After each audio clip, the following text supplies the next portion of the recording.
If you're ready to stop building someone else's dream and start creating your own, join our free community, the Self-Directed Network, at acesmanagementinc.com/school. It's where people leaving their W-2s come together to build freedom, purpose, and momentum toward what's next. Welcome to Life After W-2. I'm your host, John Chan. After 17 years in corporate America, I made the leap to build my own business. It was messier than I thought it would be, but also full of valuable lessons I didn't know I needed.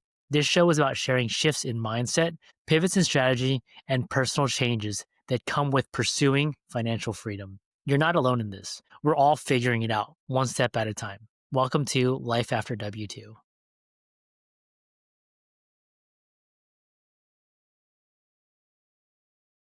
Today, I sit down with Kyle Beltle to dig into the moment everything shifted for him. Kyle shares how a spark of inspiration turned into a plan to start his own firm, why he chased part-time work to buy himself a runway, and how one expected turn pushed him into entrepreneurship sooner than he expected. We talk about the excitement, the fear, the personal budget math, and the reality of stepping out of a stable job to build something from scratch. If you are thinking about making the jump or you are in the middle of it right now, this conversation will hit home. Let's get started. Kyle, welcome. Thank you, John. It's great to be here. Yeah, I'm really excited to hear your story because we're kind of in a similar field. At least we have Yes, similar licensing.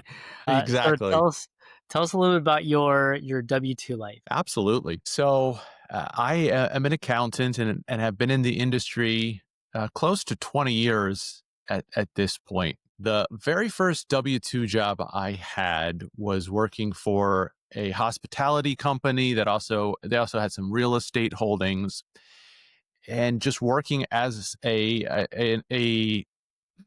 working as an AP clerk, as a GL clerk within their internal accounting department. And it was a great experience, getting experience with all the kind of the foundational elements of accounting and seeing how we were wrapping up the books month over month and preparing statements. So that was a really great job. However, within that, it got to a place where I felt like I had accomplished everything I could within the positions that were available. My boss was very young and knew that he was very happy in his position. So started to kind of formulate a plan of, all right, how can I keep improving myself? And so following that, ended up going back to school, getting my master's degree in accounting, satisfying the 150 credit requirement for my CPA license, and started pursuing my CPA license by taking the tests. And around that time, I moved out of my private industry job into with a public accounting firm. And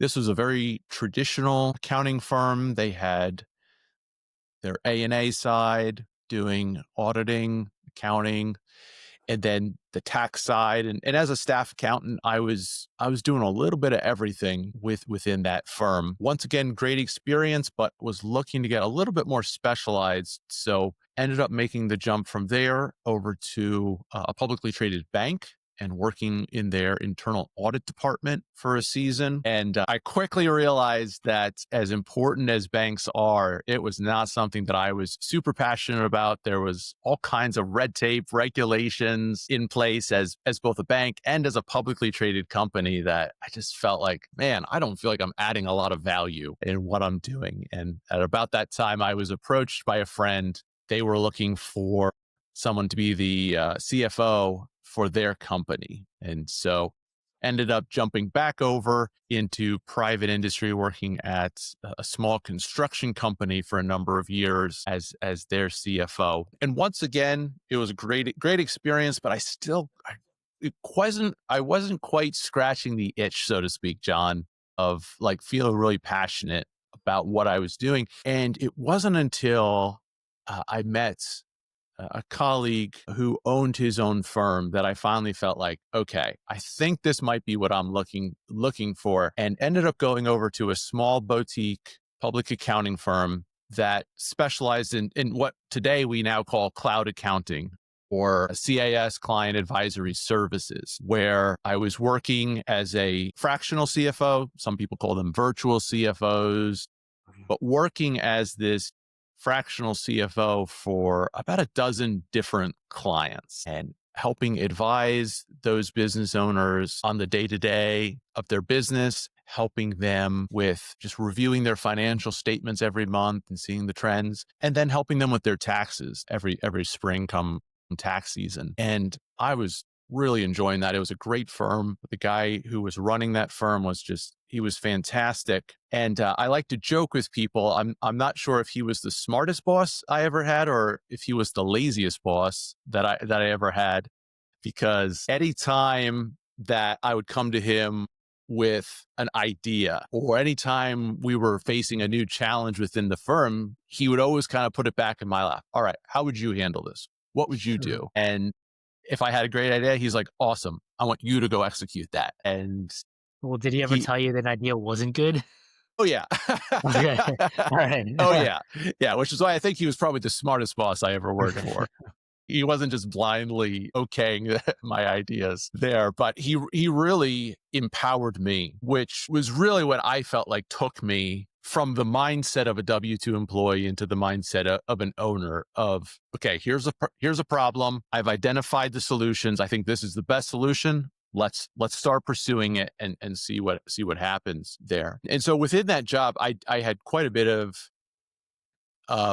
autonomy. While I wasn't directly responsible for sales, anytime a sales opportunity would kind of fall into my lap there, I would run the sales call. And so got experience with doing selling and closing deals and even just quoting prospects and structuring quotes for them. Got a lot of experience with putting out fires with every client that I worked with. I always had one or two other people who were assisting me with the bookkeeping or with the payroll. And sometimes I would make a mistake. Sometimes they would make a mistake. But either way, we have to let the client know. We have to work with the client if they're upset, and Yeah. just getting that experience around client management and keeping the clients happy. So about 2 to 3 years into this job, it started to percolate like, what would it look like to go out on my own? Because in a lot of ways, I felt like I was on my own. I had a lot of autonomy, but at the same time, the company was still hiring and firing people and providing HR support. They were still doing the lion's share of sales. And So so, then, as your W-2, so you go pretty quickly from the GL clerk, AP clerk to CFO. Like, how many years did it take for you to make that progression to get to the top of the FP&A ladder? yeah, that's a great question, John. And it probably sounded deceptively easy. I would say that was about 14 years Oh, gotcha. Okay. there between that first Yeah. job Okay. and getting to CFO. I'm very much abbreviating the story Yeah. Yeah. Okay. That makes sense. there. And I think you bring up a great point, though, John, in that I'm a member of an accounting community of other small firm owners. And there'll be a lot of people who joined the community who are either in college or maybe their first or second year staff accountants right out of college. And they're all saying, they'll ask and say, hey, am I ready to start my own firm? When I graduate college and I always like to tell people, go work for someone else, make all of your mistakes on someone else's dime, let them finance your education, so to speak, Yeah. because it really, I'm sure there's some unicorns out there, but I feel like you got to put the reps in. You got to pay your dues, moving up through the ranks, getting that experience, falling flat on your face, to ultimately be successful. Yeah, that's interesting that you say that because I mean that's something that when I wanted to make that transition out of being a W-2, I wish I had heard this advice, or maybe I was just too arrogant or had too much of an ego. But I always thought, okay, well, I've been in this industry for X number of years, and I'm gonna go try something different, like real estate is which is what I do. Yeah. I can just go out and do it. But now looking back, had I just gone and worked for somebody else in the industry that I wanted to be in, I would have a lot less headaches than I do today. And so, yeah, you're going to pay your dues, whether it's working for someone else or you paying Yes. for your own mistakes, one way or the Yeah. other. Well, John, one of my favorite books is The E-Myth Revisited. And if someone is not familiar with that book, it tells this story of this girl who loves to bake pies. And so she decides, hey, I'm going to start my own bakery.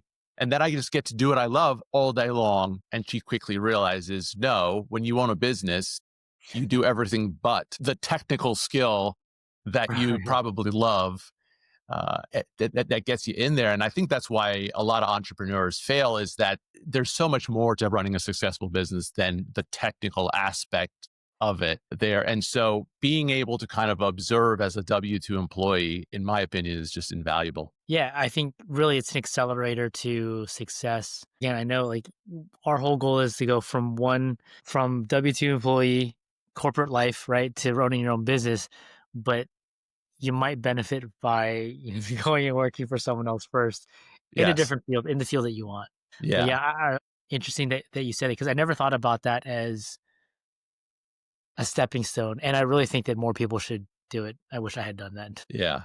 Yeah. Absolutely. Absolutely. So you have a really good career. I mean, you go from you're at the top of the FP&A, what was it, pyramid, right? And you're doing it for other people as well.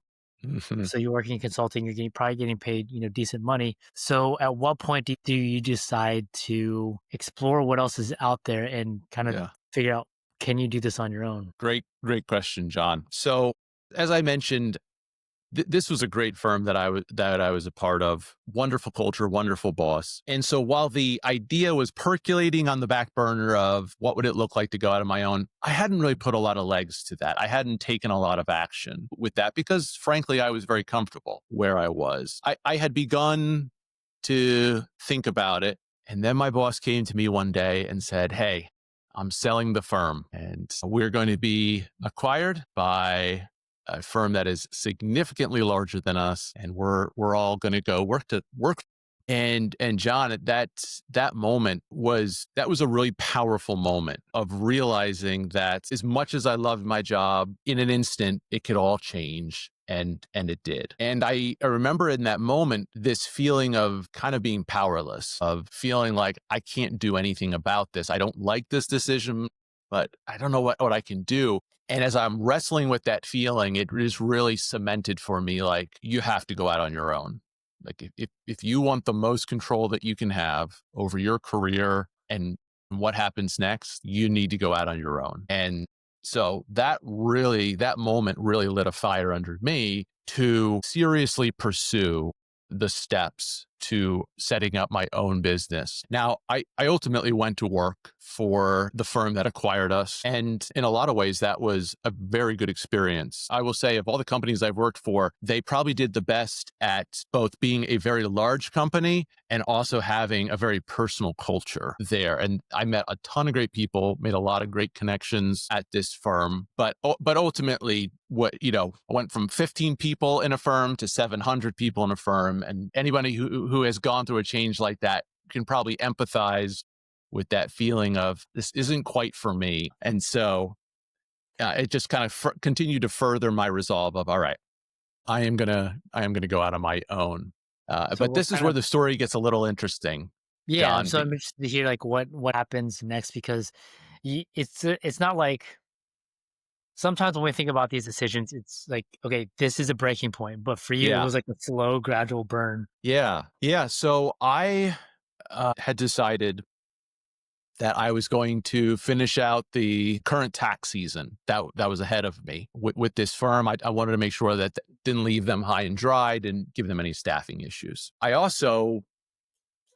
wanted my desire was to be collaborative with them. And I kind of assumed, you know what, there's no way that they are going to allow me to build a firm on the side and still work here. But I still want to try to be collaborative. And so the initial question I asked my boss was, I'm going to be starting a firm on this date. I am going to need some runway to work up to this new firm supporting me full time. Is there any way that I could continue to work here part time? And much to my surprise, the response was yes. Yeah, we would definitely welcome having some part time help. And I was ecstatic, John, because I'm thinking, I'm like looking at my personal budget and kind of putting that against my business plan for my new firm. I was like, oh man, we're going to have so much margin in our personal budget. This is going to be fantastic.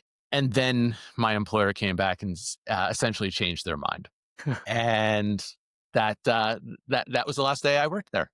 And Interesting. So they just let so you go. they let me go.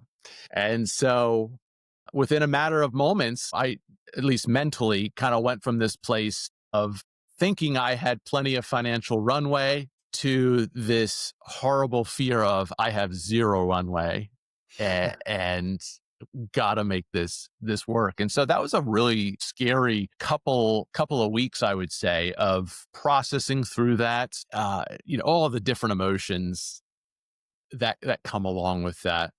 However, on this side of it, ultimately, I'm very glad that there was a clean cut, because by having that clean cut and by being able to give 100% of my attention to my business, I feel like I've been able to do a much better job of getting it established. And it has also allowed me to take on some clients that I probably would have shied away from if I was still trying to straddle working part-time as W-2 and bootstrapping a new company. So then with your background, you have kind of an advantage because you understand the business side of things. You have strong, I mean, obviously a strong understanding of the accounting piece, which I think a lot of people that I've spoken to, like that's one of their biggest struggles is they like you said, they like doing baking or they're doctors or whatever it is, but they just don't understand the business aspect or the business side of things. So then Mhm. for you, you kind of have this unexpected cut. So then what happens for the next, I guess, 6 months? Are you out there marketing, learning how to market? Like what are you doing to get that first client? Yeah, yeah, absolutely. So you're absolutely right. The lion's share of my time immediately after that was spent on marketing and trying to understand for accounting firms specifically. I had chosen to focus on tax as my primary offering. What is the best way to market that? John, there's a seems like there's a million and one different marketing strategies that are out there, and so trying a lot of different things and going to every networking event I could wrangle an invitation to, reaching out to my warm network over the course of a couple of days. I essentially went through every one of my LinkedIn contacts. And if I felt like I had any sort of a relationship whatsoever with that person, I was sending them a DM and just saying, hey, I wanted to update you on the latest in my life.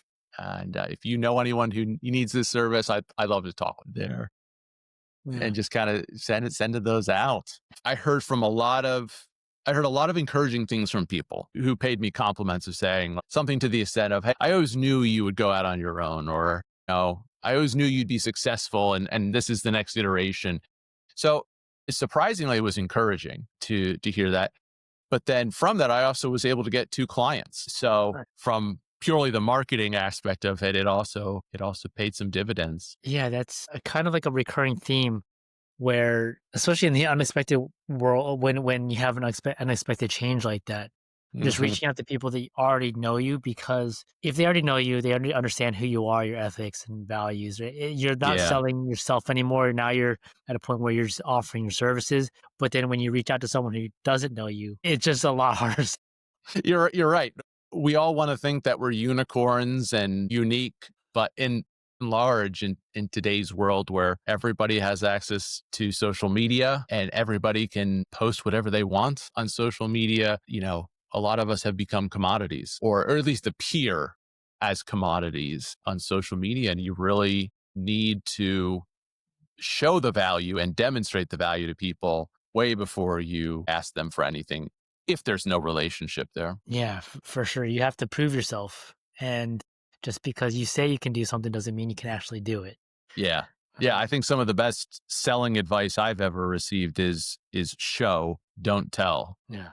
Even if someone comes to you and says, "Hey, I want your tax services," I will likely be far more successful in showing them some of the tax savings I've gotten for someone, rather than telling them about this section of the code and all the Yeah. benefits it will bring you. Yeah. And that's Exactly. so true online with our marketing. I don't know if you recognize the name Jason Stats at all. He used to own an accounting firm. Now he publishes content for accountants, but he He's someone who's always impressed me with how he shows up to give, he shows up to bring value. And then, by the way, I'm Mhm. doing this conference. Do you want to come to it? Okay, here's the link to buy tickets. And I think that's such a great example of how to do social media marketing: to show up, bring the value, and people they'll want to buy from you. Yeah, I mean, it's something that it's how I prefer to market as well because again, like no one wants to get sold to, but No, people wanna understand who you are as a person. They wanna understand your values, your character, right? And then this is how I can help you. If you like yeah, it, great. If not, like that's okay too. But yeah, I'm just here to help as many people as I possibly can in the best way that I can. that's right. Yeah, that's right. So you've got 2 clients. I mean, so what's the timeline like when you get your first 2 clients? So again, I'm really abbreviating. I'm abbreviating the story quite a bit, just from being a CPA. I had already kind of garnered a couple of very, very small clients that were never would never have been a good fit for either of the firms I was at. Right. So I already had a couple of small clients. When the acquisition happened, there was some additional clients that the new firm decided not to purchase that I was able to grab. And then when I had left as part of my separation, I was also permitted to purchase some clients, which I did. So I Mm, was able to kind of start off with a little bit of momentum of clients, and then again, probably the way I spent those first that first week or so of I don't want to say unemployment, because I technically had a job there, but in my new venture, in my new firm that I had started, was just reaching out via LinkedIn and doing a lot of sales calls, going to networking events. I would say that within 3 to 4 months, there had certainly made some very encouraging progress and been able to pick up some good clients there. Now I am 6 months. I'm 6 months in, and it just continue to be very encouraged by the referrals people have sent me, the prospects I've been able to pick up, and getting back to a place where maybe not exactly where I want to be financially, in a very in a good position, in a very good position here, that has taken kind of the financial pressure off of my family. So very, very pleasantly surprised, feel very blessed at how much I've been able to accomplish here in the first 6 months. that's amazing. I mean, 6 months, I think, in the grand scheme of things is not that long, and being able to leverage your existing network and to build some momentum is Yeah. huge. So, what would you say is the one of the toughest parts about going off on your own? I would say the hardest thing about going off on your own is the shift in the type of hard that you deal with every day. When I was first going out on my own, someone said, it's not that owning your own business is easy. It's that owning your own business allows you to choose the type of hard you have in your life. When you're an employee, it might be hard to have a new policy at work, or it might be hard for when a new coworker gets hired and gets placed right next to you. It might be hard when your boss decides to sell the business there, but it's also hard in the sense that in many W-2 jobs, there's a limit of how much you can earn. There's a limit on what you can do to increase your earning potential. When you own your own business, you suddenly are in control of all those things and get to decide on that. But now you're wrestling with the hard of setting up sales calls and getting on those sales calls, and your marketing efforts and spending money, and just wondering, am I going to get a return on this? Are my existing clients happy? Are they going to leave me tomorrow? And so you're definitely, it doesn't get any easier there, but you get to choose the hard. And I think it's been difficult, but it's also been extremely rewarding. Yeah. It's one of those things where you think that one side's better than the other, and Yeah. the one side has, all these pros for it, but also has all these cons. The other side, same thing. It's got just different pros and cons. Yeah. So, but both are hard. Which hard do you want? Yeah. Yeah. I would say another shift that I've had to make is not taking things personally. When I was a W-2 employee, I found it really easy to just blame. I don't know, blame's probably too strong of a word, but if something didn't work out, I would just kind of chalk it up to, oh, well, you know, it's they didn't like the business, or, they didn't like my boss. whatnot. But now it's like when a prospect says no, it's like, well, I'm the only one they interacted with. What did I do wrong? And I was listening to a podcast the other night where they were interviewing the owner of Raising Cane's, Mhm. the fried Yeah. chicken restaurant. And at the time they recorded it, they said the company was worth 22 billion, which by most people's measure, that's pretty successful, pretty Yeah. financially successful.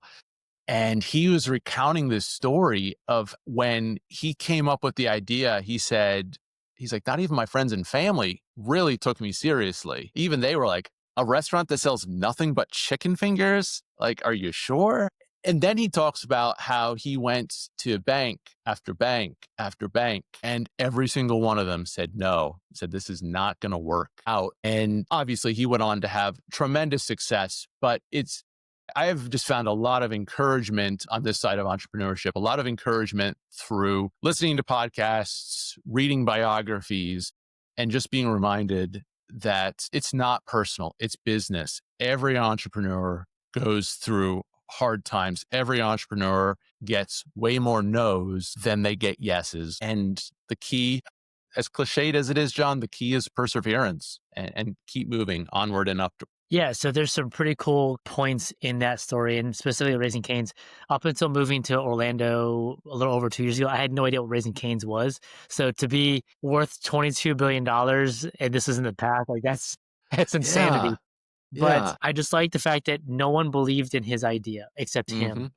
And he didn't let it bother him. He went and he did it anyways, and he tried. He continued to try Yeah. until now, I mean, looking back. But you also look at it as, well, I'm sure he went through a lot of self-doubt, especially with everyone close to him not Yeah. agreeing with what his vision was, or, was, and then getting further validation that it's a bad idea from the banks, because no one's. But now I'm sure if he were to go out and do, let's say I have this idea where I'm gonna sell only vegan chicken tenders, I'm sure because of his track record, he's built the momentum to just say, like, yeah, I have Yeah. the ability to do it. And I think the point I was making here is, yeah, you're going to get a bunch of no's in the beginning, but then if you keep pushing, and this is something I have to ask Chat GPT a lot about, because I talk to Chat every single day. Oh, Like, yeah. even if I continue to persist and push a product that is average at best, you're still going to have some success. And then from there, it just gets easier because you've already Mhm. proven that you can do it. So I like that story. I'm going to have to go and find that podcast. Yeah, yeah, I'll have to send you the link to that Yeah. because it was just really inspirational because so many people probably would have given up after the Yeah. bank said no. He decided, I'm gonna go work on an Alaskan fishing boat because I know that I can make a ton of money in just a couple of months. And so he went off, risked his life, worked on a fishing vessel, to get that capital to essentially self fund the first restaurant and get the idea going so that he could then have a proof of concept to take back to the banks to continue to grow. And so, yeah, a lot of great lessons out of that on Man, how to keep going as an entrepreneur. yeah, that is huge. I mean, I didn't know about that part of the story, obviously. But Yeah. I mean, you hear a lot of people say that I want it. Well, how bad do you want it? Are you Yes. become an Alaska fishing boat person Yes. to make your dream come true? And I think another thing is, yes, you want to go off and you want to accomplish something and do it on your own. But if that requires that you go back to the workforce and Mm, do whatever job to fund it, like, that's okay too. There's really no shame in it. no. Whatever you have to do to make it work is what you need to do. If you're committed, then, I mean, good lord, yeah, I would never Yeah. go on an Alaskan fishing Yeah. boat. Yeah. Same here. Yeah. Well, I can't say never, right? If I had to, I would, but it's Yeah. not on my top 10 of things that I would want to do. Yeah, yeah, I probably would find, yeah, 10 other things to try before I got to that one. Yeah, I'm sure there's thousands of things I'd rather do. But yeah, thank you for sharing that. I'm definitely going to go check that out. Mhm, So then you're in the middle of it right now. You're building momentum. mhm. What's one of the biggest mindset shifts you've had to get over in order to get this off the ground? I hate to repeat myself, but I think I would go back to don't take it personally, Kyle. Get away from that mindset that when someone says no, it's a personal thing, or get away from the mindset that one no is a forever no. Even in the short 6 months that I've been doing this, I've already had two people who had initially told me no come back and say, you know what, things have changed. You made a really good impression on that sales call. Let's revisit that there. And so, yeah, don't dwell on those no's too long. If there's something to learn, great. Let's learn that lesson. Let's improve. Let's get better for the next sales call. But don't dwell on it too long. Keep moving. Yeah, I really love that because a no now is doesn't mean never. It just means right now, no, but they may come back. Hmm. Yeah. Yeah, great advice. Yeah. Well, Kyle, I've enjoyed hearing your story. Thank you. I would love to. Yeah, how can you help people, and how can people reach out to you? Yeah, absolutely. I would say first off, if you're specifically if you are in the if you are also an accountant or a CPA looking to go out on your own, definitely check out the counter community and join up there. Lots and lots of great other accounting professionals there who have been in your shoes and can give you advice and tell you war stories. And if you specifically would like to learn more about myself, my name's Kyle, and my firm is called Proactive CPA. We specialize in doing tax plans and creating tax strategies to help save people money on their taxes. So if you head over to my website, proactivecpa.co, that's proactivecpa.co. You can read my blog. You can see all my social media handles, and I'm very active on LinkedIn. And when I do post on there, it's usually very helpful, very practical tax tips and tax advice that you can take advantage of there. So, would love to connect with you online and continue the conversation. Very cool. Yeah, we will make sure to have those links in the description just to make it easier for everyone. Kyle, again, thank you for coming on. Really enjoyed hearing your story. Thank you so much for having me, John. It's been a pleasure. That's it for today's episode of Life After W2. I'm John Chan, and I appreciate you tuning in. If this episode resonated with you, share it with a friend who's ready to take control of their financial future. And if you're curious about how self-directed retirement accounts can unlock opportunities in alternative investing, grab our free guide. It's packed with insights to help you get started. The link's in the description. See you next time.